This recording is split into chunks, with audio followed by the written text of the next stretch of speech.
నెలకు నూనె ఎంత వాడాలో తెలుసా?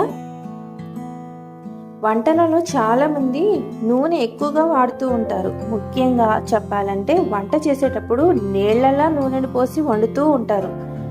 నూనె ఎక్కువగా పోయడం వల్ల కూర రుచి పెరుగుతుందని అనుకుంటూ ఉంటారు. డీప్ ఫ్రైలు చేసిన సమయంలో నూనె విపరీతంగా పోస్తారు. మరి కొంతమంది పూరీలు, బజ్జీలు, ఫ్రైడ్ ఐటమ్స్ ఎక్కువగా ఆయిల్ ఉన్న ఆహారాన్ని తినడానికి మాత్రమే ఆసక్తిని చూపిస్తారు. దానివల్ల మన శరీరంలోకి నూనె అధికంగా వెళుతుంది. అది అస్సలు మంచిది కాదు అని వైద్యులు హెచ్చరిస్తున్నారు. ఒక మనిషి ఒక రోజులో కేవలం 4 నుంచి 5 టీ స్పూన్ల నూనెను మాత్రమే తినాలి. అంతకు మించి తిన్నట్లయితే కడుపులో నూనె శాతం పెరిగి అనేక రకాల అనర్థాలు సంభవిస్తాయి. ఒక కుటుంబంలో 4 ఉన్నట్లయితే వారు నెలలో కేవలం 2 లీటర్ల కన్నా ఎక్కువ నూనెను వాడకూడదు. నూనెని ఎక్కువగా తినడం వల్ల అధిక రక్తపోటు సంభవిస్తుంది.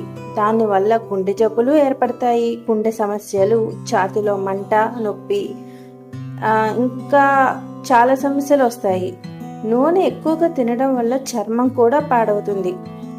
ఫ్రైడ్ ఆహారం ఎక్కువగా తినడం వల్ల చర్మంపై మొటిమలు, మచ్చలు ఏర్పడతాయి. ఆయిల్ ఎక్కువగా తినడం వల్ల ఆహార జీర్ణం అవ్వడానికి చాలా సమయం పడుతుంది. దానివల్ల గ్యాస్ సమస్యలు కూడా వస్తాయి.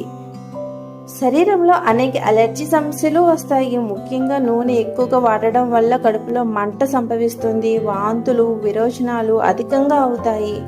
మనం కేవలం కూరలలో 2 టీ స్పూన్ల నూనెను మాత్రమే వేసుకోవాలి. అంతకు మించి వాడినట్లయితే అస్సలు మంచిది కాదు. ముఖ్యంగా మనం నూనెను వాడే సమయంలో చాలా జాగ్రత్తలు తీసుకోవాలి. కేవలం పల్లి నూనె లేదా నువ్వుల నూనె మాత్రమే కూరల్లో వాడాలి. అలా చేసినట్లయితే ఎలాంటి ఆరోగ్య సమస్యలు తలెత్తవు, ఆరోగ్యంగా ఉంటారు. నువ్వుల నూనె, పల్లి నూనె వాడినట్లయితే శరీరంలో రోగ నిరోధక శక్తి పెరుగుతుంది.